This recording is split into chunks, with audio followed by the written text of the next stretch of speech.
Good morning everyone. आज हम हमारे संस्कृत में एक नया टॉपिक शुरू करने वाले हैं, वह है समास का टॉपिक। समास का टॉपिक हम आज से शुरू कर रहे हैं। देखिए, समास शब्द, समास की व्युत्पत्ति कैसे होती है, यानी कि समास शब्द किस प्रकार से बना है। वह होता है सम उपसर्ग अस धातु और ज्ञ प्रत्यय से मिलकर समास शब्द बना है। समास का शाब्दिक अर्थ क्या होता है? संक्षेप कथन करना, यानी कि किसी भी विस्तृत चीज को जब हम संक्षिप्तीकरण कर कर लिखते हैं तो वह समास के अंतर्गत आता है। इसकी परिभाषा क्या है? सम समनहम समास है, अर्थात दो या दो से अधिक सार्थक शब्दों के परस्पर मेल से जो उत्पन्न विकार होता है उसे हम समास कहते हैं। दो या दो से अधिक सार्थक पदों के मेल से उत्पन्न विकार को हम समास कहते हैं। समास पदों की प्रधानता के आधार पर चार प्रकार के होते हैं, परंतु यदि हम इन्हें व्याकरण की दृष्टि से देखें तो समास पांच प्रकार के। समास के भेद कितने होते हैं? समास पांच प्रकार के होते हैं। कौन कौन से? अव्ययीभाव समास, तत्पुरुष समास, द्वंद्व समास, बहुव्रीहि समास और केवल समास। यह पांच प्रकार होते हैं हमारे समास के। इधर उधर की निरर्थक बात ना करते हुए जहां से मेन प्रश्न बनते हैं हमें वहीं पर ध्यान देना है कि समास शब्द की उत्पत्ति किससे हुई है, समास का शाब्दिक अर्थ क्या है, और यह एग्जाम में आया हुआ है सम समनहम समास है। समास का परिभाषा के अंतर्गत से यह पूछा गया है। समास के कितने भेद होते हैं? समास के पांच भेद होते हैं। समास में दो पद होते हैं, दो पूर्व पद, एक होता है पूर्व पद और एक होता है उत्तर पद। उत्तर पद जैसे आपने कहा अनुरूपम, अनुरूपम, यह अनु है और यह रूपम है, तो इसे तो कहेंगे हम पूर्व पद और इसे कहेंगे हम उत्तर पद। इसी प्रकार से समास में पूर्व पद और उत्तर पद के आधार पर भी समास को चार भागों में बांटा जाता है।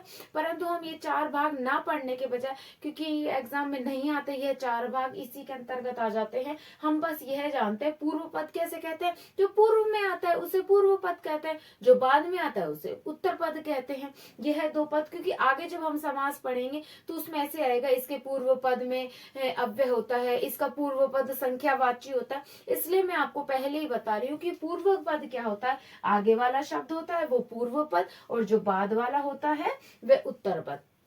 आप इसका स्क्रीनशॉट लीजिए, फिर हम नेक्स्ट अव्ययीभाव समास को प्रारंभ करते हैं। देखिए, अब हम सबसे पहले पहला समास प्रारंभ कर रहे हैं, अव्ययीभाव समास। अव्ययीभाव समास का क्या सूत्र होता है? अव्ययीभाव समास का सूत्र होता है प्रायेण पूर्व पद प्रधानो अव्ययी भाव है, अर्थात कहें कि इस समास में प्राय पूर्व पद प्रधान होता है। अव्ययी भाव समास में पूर्व पद अव्यय होता है। अब जब अव्ययी भाव का पूर्व पद अव्यय है तो समास का नाम भाई अव्ययी भाव है, तो कॉमन सी बात है कि पूर्व पद प्रधान होगा, अव्ययी भाव है तो यानी कि इस समास में पूर्व पद प्रधान रहता है। इसमें पूर्व पद अव्यय तथा उत्तर पद संज्ञा होता है। अभी आगे एग्जाम्पल आएंगे उसमें समझाएंगे। इसमें पूर्व पद अव्यय व हमेशा आपको उत्तर पद में संज्ञा मिलेगा। समास के दोनों पद मिलकर जो कहलाते हैं वो अव्यय बन जाते हैं, दोनों पद मिल जाते हैं। अव्यय भाव समास में समस्त पद बनाते समय नपुंसकलिंग एक वचन बना का प्रयोग होता है। अब ये सारे नियम किस प्रकार से, एक बार मैं आपको समझाती हूँ। देखिए, सबसे पहले है उपअव्यय। हम यदि उपअव्यय का प्रयोग कर रहे हैं तो उपअव्यय का अर्थ क्या होता है? तो आप अर्थ के हिसाब से देखिएगा। उपअव्यय का अर्थ क्या होता है? समीप अर्थ में। अनुअव्यय का क्या होता है? योग्यता अर्थ या पश्चात अर्थ। जैसे कृष्ण समीपम, कृष्ण के समीप, कृष्ण से समीपम। अब इसका हम समस्त पद बनाएंगे तो देखो ये क्या होंगे, आपस में अदला बदली कर देना। समीप आए तो उप में बदल देना, उप आए तो समीप में बदल देना। समीप आया तो हम किस में बदल देंगे? उप। और अव्यय हमेशा कहाँ लगते हैं? आगे लगते हैं। मैंने क्या कहा? पूर्व पद में अव्यय होता है तो हमने पूर्व पद में अव्यय कर दिया और उसके बाद क्या है? दूसरा पद कृष्ण कर दिया, कृष्ण लिख दिया। देखो सबसे पहले क्या था, मैंने कहा कि इन दोनों को आपस में अदला बदली कर दो, समीप है तो उप में बदल दो, उप है तो समीप में बदल दो। समीप को उप में बदल दिया क्योंकि अव्यय सबसे पहले होता है। फिर उसके बाद मेन शब्द क्या है, कृष्ण लिख दिया। अब विभक्ति भी लगानी पड़ेगी, विभक्ति कौन से लगाएंगे, वही विभक्ति लगाएंगे इसमें प्रथमा विभक्ति एक वचन, नपुंसकलिंग एक वचन। तो नपुंसकलिंग एक वचन क्या होगी, फलम की तरह कृष्णम। और ऐसे ही अनु का हम करें, अनु अनुरूपम, अनुरूपम। तो अनुरूपम ये पूर्व पद क्या है, अव्यय, और दूसरा पद क्या है, रूपम। तो हम इसको कैसे करेंगे, रूपस्य,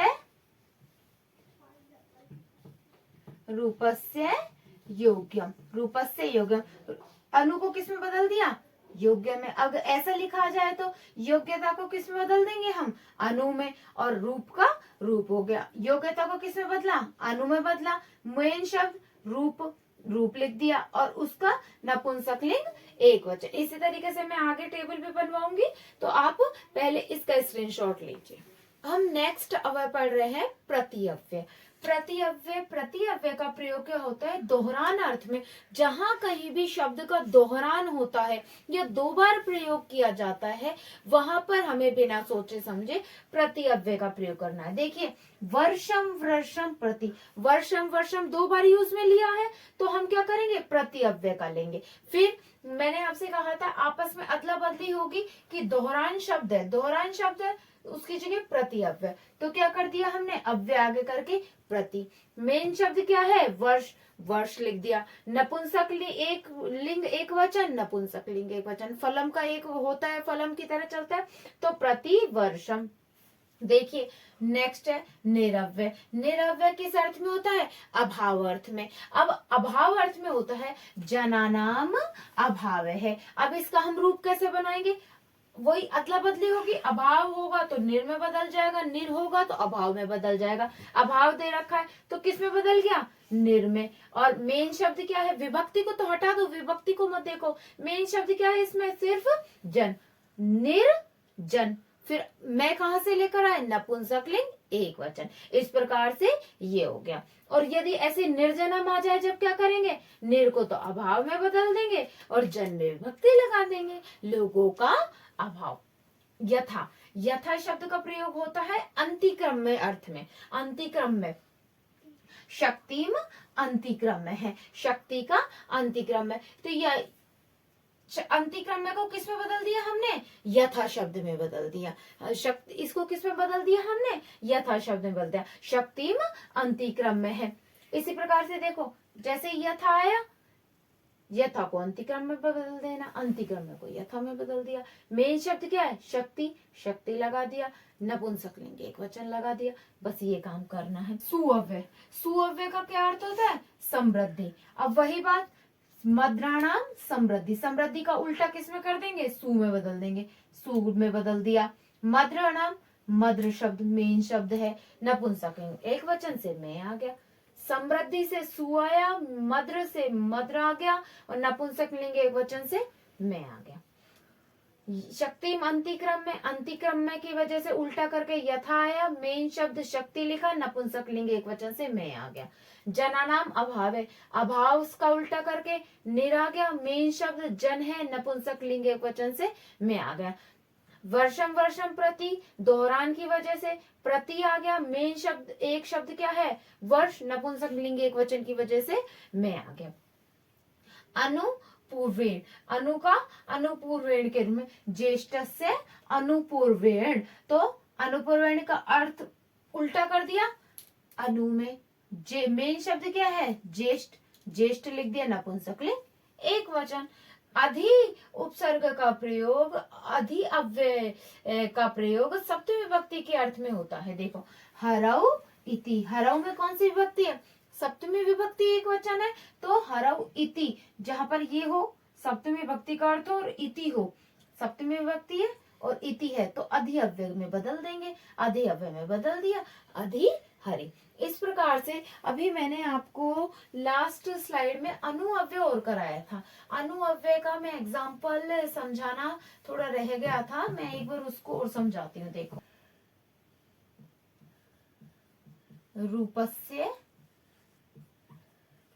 योग्यम, रूपस्य योग्यम। योग्यता अर्थ में मैंने कौन सा अव्यय प्रयोग करने की कही है? अनुअव्यय। तो अव्यय हमेशा कहाँ आता है? आगे, अनुअव्यय लगा दिया। फिर मेन शब्द क्या है? रूप, रूप लिख दिया।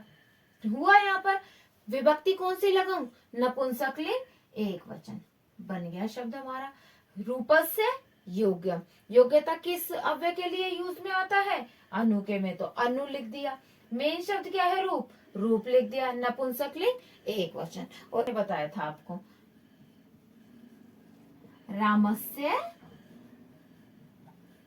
पश्चात, रामस्य पश्चात। हाँ देखिए, पश्चात अर्थ में भी अनुअव्यय का प्रयोग होता है। पश्चात किस में बदल जाएगा?